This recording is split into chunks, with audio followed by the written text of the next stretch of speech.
Hello competitors, कैसे हैं आप सब। आपका स्वागत है हमारे channel variety of exam patterns with strategy में। Good morning. आज 22 दिसंबर 2025। आज का मुद्दा देखते हैं द हिंदू में क्या क्या आया है हमारे लाइव। तो फर्स्ट मुद्दा पे हम लोग चलते हैं। फर्स्ट मुद्दा है आज का वीवी जी राम जी इन न्यूज। ठीक है, वीवी जी राम जी इन न्यूज। क्या है वीवी जी राम जी, तो देखते हैं क्या है वीवी जी राम जी। तो यह विकसित भारत गारंटी फॉर रोजगार एंड आजीविका मिशन है। समझे, इसका फुल फॉर्म क्या हो गया? विकसित भारत गारंटी फॉर रोजगार एंड आजीविका मिशन। ये क्या है? विधेयक जो है 2025 में आया है।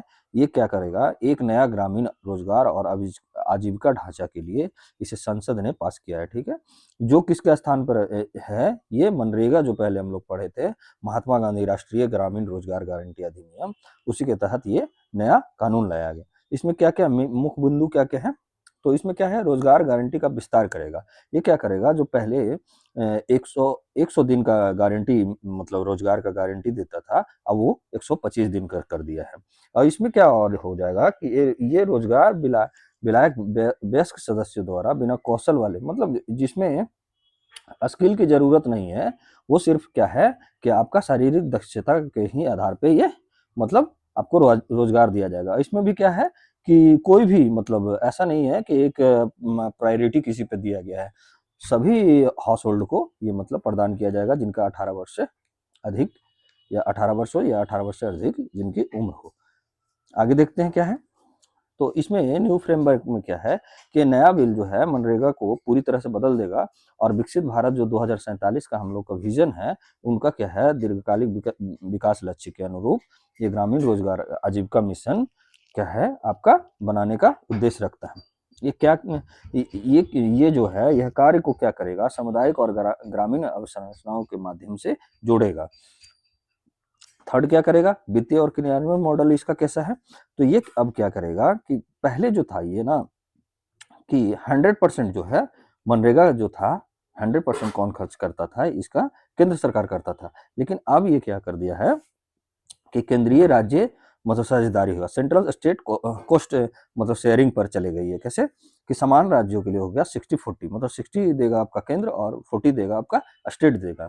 और आगे में क्या है, मतलब जो नॉर्थ ईस्टर्न जो स्टेट हमारा है और हिमालय राज्य है, जो हिमालयन स्टेट है, जैसे मान लिया हिमाचल प्रदेश, उत्तराखंड, ये सब जो हो गया हिमालयन स्टेट, उसको क्या हो गया 90-10, मतलब 90 जो देगा मतलब आपका सेंट्रल देगा, और स्टेट जो देगा कितना 10% देगा। आगे बढ़ते हम लोग। आगे इसमें और क्या है कि चौथा में क्या कहा गया है कि योजनाओं का समन्वय एवं योजना निर्माण भी होगा। इससे क्या होगा? जैसे विकसित ग्राम पंचायत जो है उसको प्लान का तैयार होंगे, जो स्थानीय आवश्यकताओं और राष्ट्रीय विकास लक्ष्य से तालमेल करके बैठाएंगे। यह योजना क्या है कि पंचायती राज संस्थाओं को योजना में सक्रिय भागीदारी भी बनाएगी। पांचवा में ये मुख्य बिंदु में ये भी ध्यान दिया गया है कि कृषि सीजन का भी, मतलब जब बुआई कटाई का समय जब आता है फसलों का, उस समय का भी इसमें ध्यान रखा गया है। क्या इसमें रखा गया है कि विधेयक में एक प्रावधान किया गया है, जैसे मतलब जैसे देखिए, खेतिहार मौसम कटाई बुनाई के समय में क्या करेगा कि रोजगार परियोजना रोकी जा सकती है। पहले क्या था कि किसी भी सीजन में आपको ये मतलब योजना चलाई जाती थी, लेकिन अब इसके तहत क्या हो जाएगा, जो कृषि से श्रमिक उपलब्धता, मतलब जो कृषि श्रमिक कभी कभी मतलब कम पड़ जाता है, उसी को ध्यान में रखते हुए सरकार ने हमारे क्या कहा है कि मौसम, खेतिहार मौसम के दौरान रोजगार परियोजना को, ये परियोजना उस समय रोक दिया जाएगा। अब आगे बढ़ते हैं। अब इसमें क्या क्या कहा जाता है कि पहले का जो हम लोग देखते हैं कि कैसे डिफरेंट है। तो ये पहले से कैसे डिफरेंट है, आइए हम लोग थोड़ा सा देख लेते हैं। तो पहले क्या है, एक नज़र ये भी देख लेते हैं। तो how different differs from MNREGA. MNREGA से कैसे मतलब भिन्न है। तो पहला विषय में क्या है कि मनरेगा पुराना नाम है, नया नाम आपका वीवी जी राम जी है। ठीक है, विकसित भारत गारंटी रोजगार आपका आजीविका मिशन है ग्रामीण का। रोजगार की अवधि कितना होगा? पहले 100 दिन था, अब 120-25 दिन रहेगा। वित्त पोषण क्या है? केंद्र सरकार पहले टोटल खर्चा करता था, जो पीछे मैं आपको बताया। अब क्या होगा? 60-40 या 90-10 का रहेगा। कार्य का मांग का जोरदार बने, मतलब किसी भी टाइम में। अब ये नियोजित बजट और अलॉटमेंट की तरह होगा। योजना निर्माण इस पर क्या हो गया? स्थानीय स्तर पर सीमित होगा, और विकसित ग्राम पंचायत प्लान का यो मतलब योजना में शामिल रहेगा। आगे देखते हैं कि इसमें विपक्ष का तर्क क्या दे रहा है। विपक्ष का तर्क है कि कई आलोचकों का कहना है कि इसमें क्या है ना कि काम का अधिकार कानूनी अधिकार की तरह नहीं रह जाएगा इसमें, क्योंकि अब जो बजट जो होगा ये क्या होगा ना कि मांग के आधारित पर होगा। अब बजट आधारित होगा ना कि ये मांग के आधारित पर होगा। जितना बजट आएगा उतना इसमें रोजगार दिया जाएगा। कुछ दावा की है कि मतलब राज्यों के पास पर्याप्त साधन नहीं भी है, जिससे क्या होगा रोजगार उपलब्धता में भी कमी हो सकती है। लेकिन इसका महत्व क्या रहेगा, हम लोग महत्व पे ध्यान देते हैं तो समग्र जो है ग्रामीण विकास में बदलाव देखा जाएगा। कैसे? तो यह योजना क्या करेगा कि भारत में रोजगार देने के साथ साथ आजीविका यानी लाइवलीहुड जो है कि नवीन रणनीति में भी अंगीकृत होगा, जिससे क्या होगा ग्रामीण अर्थव्यवस्था को मजबूती मिलेगा। और सेकंड में क्या है हमारा केंद्रीय राज्य संबंध और सामाजिक राजनीति को भी ये बढ़ावा देगा, क्योंकि केंद्र राज्य वित्तीय भागीदारी की नई व्यवस्था के साथ साथ ही क्या होगा रोजगार योजनाओं का नामकरण है और मूल अधिकारों पर मतलब ये जो विपक्ष की बहस राजनीतिक आर्थिक विश्लेषण के लिए महत्वपूर्ण है। आगे बढ़ते हैं हम लोग। ये आपका बीबीजी जो है आपका आज का मुद्दा जो था, फर्स्ट मुद्दा जो था हमारा, इसका आपको बीबीजी राम जी का मतलब मुद्दा आपका समाप्त हुआ। और ये याद रखिएगा कि विकसित भारत गारंटी रोजगार आजीविका मिशन है, ये जो लाया गया है, बिल लाया गया है, जो पहले मनरेगा के नाम से जाना जाता था। ठीक है, आगे बढ़ते हैं नेक्स्ट मुद्दा पे। नेक्स्ट मुद्दा आज हम लोग का क्या कहता है, तो यहाँ पे नेक्स्ट मुद्दा हमारा कह रहा है क्या, नेक्स्ट मुद्दा है हमारा कि egg save for use, cancer risk claims unfounded फसाई। ठीक है, FSSAI।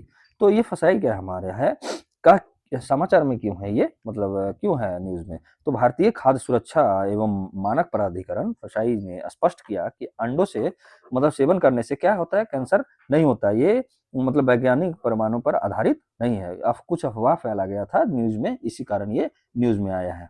मीडिया वाले मतलब जो डिजिटल मुद्दे को लेकर जो अफवाह फैला देते हैं वो ये कैंसर, एग खाने से कैंसर होता है, ऐसा अफवाह फैलाया गया था। तो ये क्या बोला जाता है कि अंडे सुरक्षित खाद्य पदार्थ है और संतुलित आहार का हिस्सा हो सकता है। अंडे में क्या पाया जाता है, प्रोटीन पाया जाता है, विटामिन A, D, B12 और कोलिन पाया जाता है। और ये क्या होता है बच्चों गर्भवती जो महिला होते हैं और कुपोषित वर्गों के लिए विशेष रूप से उपयोगी होता है। क्यों? इसमें प्रोटीन पाया जाता है, विटामिन पाया जाता है, इसलिए। अब इसमें थोड़ा सा हम लोग पढ़ते हैं, हम लोग का वो मुद्दा से ज़्यादा इम्पोर्टेंट क्या मुद्दा है, फसाई के बारे में हम लोग को जानना है। तो क्या है फसाई का फुल फॉर्म?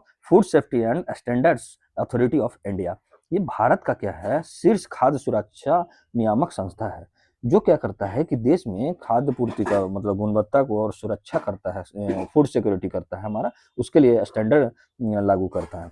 इसकी स्थापना कब हुआ था? तो 2008 में हुआ था। यह कैसा है, एक मतलब वैधानिक संस्था है, स्टैट्यूटरी बॉडी है। ठीक है, कैसी संस्था है? तो वैधानिक बॉडी है। क्यों? ये कौन सा एक्ट से आया था? Food safety and standard act 2006 के माध्यम से एक्ट आया, उसके बाद स्थापना इसका 2008 में हुआ। इसके नोडल मिनिस्ट्री कौन सा है? स्वास्थ्य एवं आपका सॉरी यहाँ पे खाद्य मंत्रालय है। ठीक है, ये थोड़ा सा मिसप्रिंट है। मुख्यालय कहाँ है? नई दिल्ली में है। प्रमुख कार्य क्या है कि ये क्या करता है, पीछे ही पढ़े हम लोग, खाद्य पदार्थ एवं स्टैंडर्ड निर्धारण करता है, लाइसेंस देता है, जैसे निर्माण का, भंडारण का, बिक्री का, आयात का पंजीकरण करता है, वैज्ञानिक जोखिम आकलन करता है, रिस्क असेसमेंट करता है, और मिलावट और असुरक्षित खाद्य के विरुद्ध निगरानी भी करता है, और हमारा फूड सिक्योरिटी का उपभोक्ताओं का में खाद्य सुरक्षा का जागरूकता भी बढ़ाता है ये। आगे बढ़ते हैं हम लोग। इसका प्रमुख कुछ-कुछ पहल है, जैसे ईट राइट इंडिया मूवमेंट चलाया है, फूड सेफ्टी कंप्लायंस सिस्टम चलाया है, प्लस एफ कार्यक्रम जिसको फोर्टिफिकेशन कार्यक्रम भी चलाया है, क्लीन स्ट्रीट फूड हब भी चलाया गया है, और रुको यानी यूज्ड कुकिंग ऑयल का पुनर्चक्रण भी इसमें किया गया है।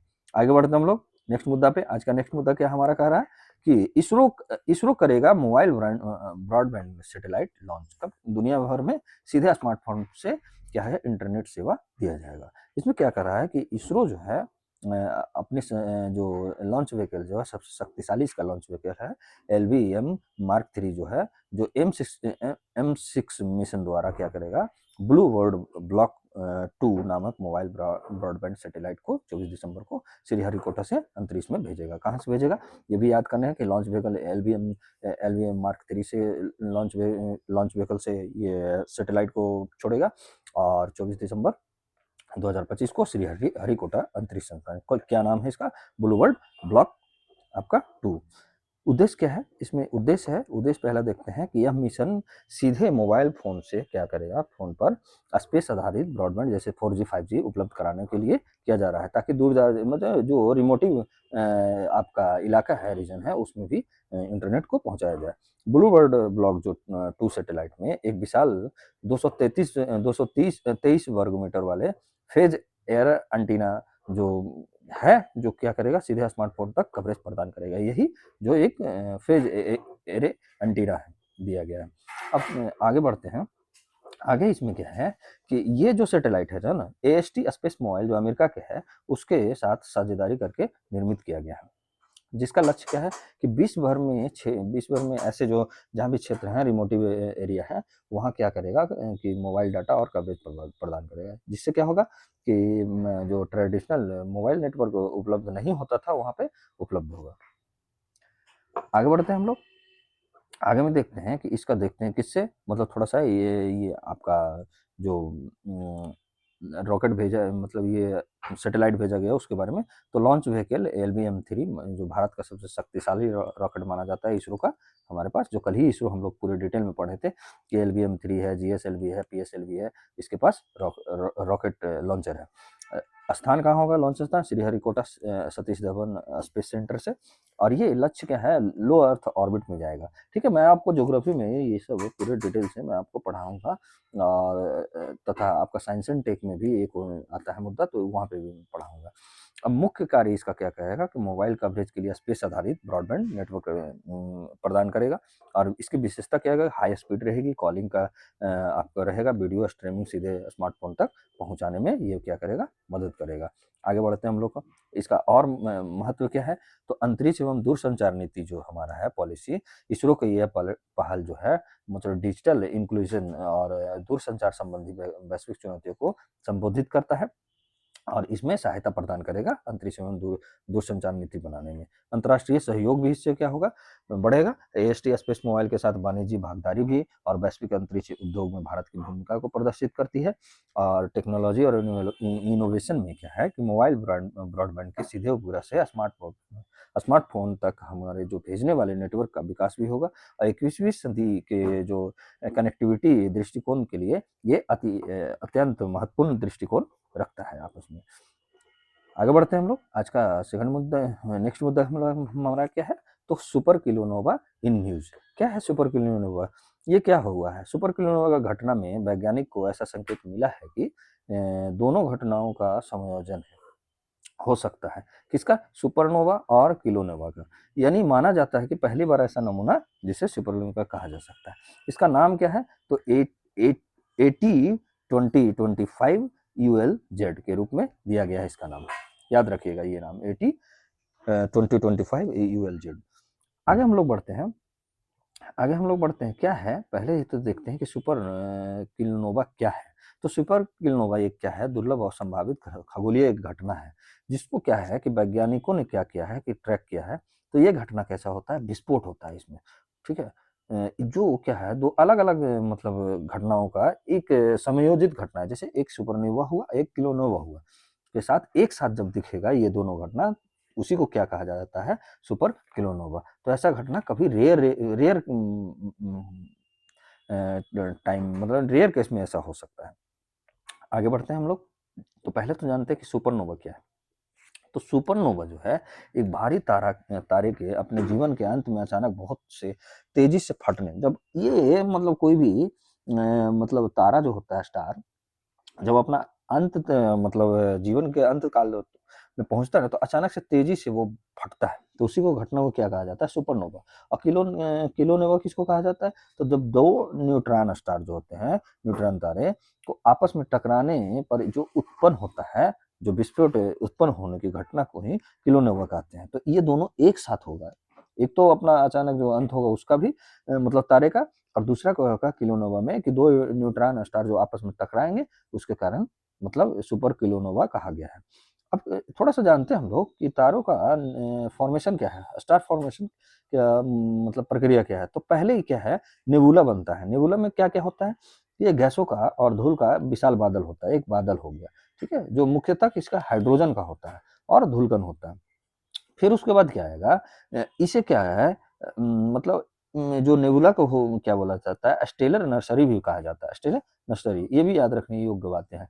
फिर उसके बाद ये जब ये घटना हो जाती है तो ये प्रोटोस्टार का रूप लेता है। तो प्रोटोस्टार में क्या होता है कि गुरुत्वाकर्षण के कारण गैस धूल जो सिकुड़ जाती है और तापमान यहाँ बढ़ता है, लेकिन अभी भी मतलब इसमें जब नाभिकीय संलयन नहीं होता है, तब का घटना को क्या कहता है, कहा जाता है प्रोटोस्टार। ठीक है, उसके बाद क्या होगा, जब मान लिया जाए इस पे केंद्र में तापमान 1 करोड़ डिग्री सेल्सियस पहुंचता है, तो हाइड्रोजन जो है हाई हीलियम जो अपना नाभिकीय संलयन करना शुरू कर देता है। तो उसी समय तारा स्थिर अवस्था में रहता है। तारा उस समय स्थिर अवस्था में, सूर्य इसी अवस्था में है जिसका जीवन का 90% समय यही बीतता है। मतलब किसी भी तारा को जो है ना 90% समय यही बीतता है नाभिकीय संलयन में ही।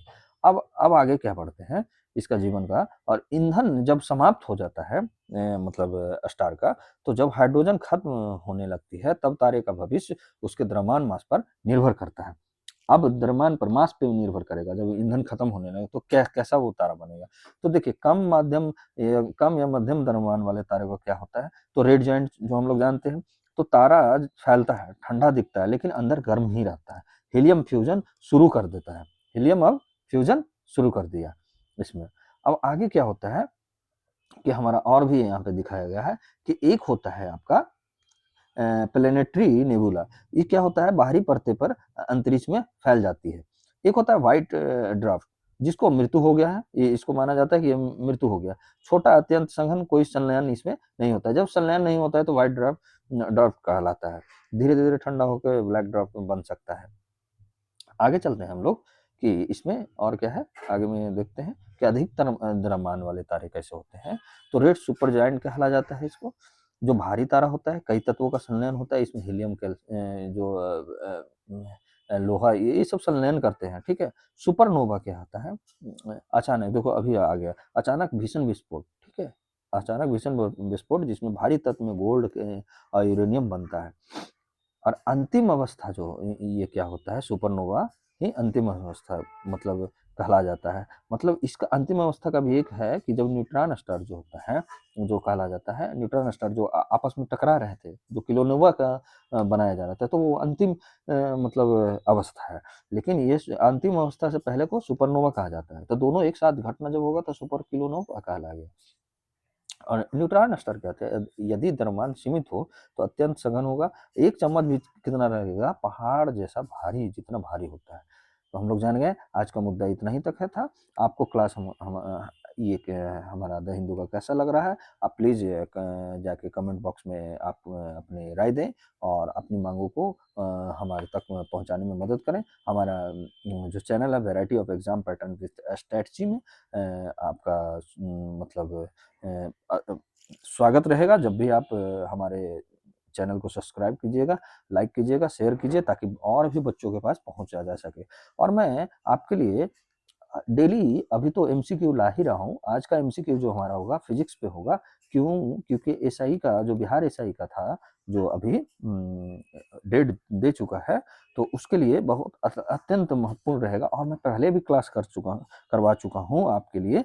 प्लीज़ आप जाके देखिए हमारे variety of exam pattern strategy पे, और हमारा टेलीग्राम चैनल वेब्स एकेडमी 24, उस पर आपको जो भी हम लोग वीडियो डालते हैं उसका नोटिफिकेशन वहाँ पे चला जाता है, और वहाँ पे पहले हम डालते हैं, फिर उसके बाद हमारा वीडियो आता है। तो आपको आज का सेशन कैसा लगा, तो प्लीज़ आप हमें अपना अनुभव शेयर कीजिएगा। ठीक है, धन्यवाद।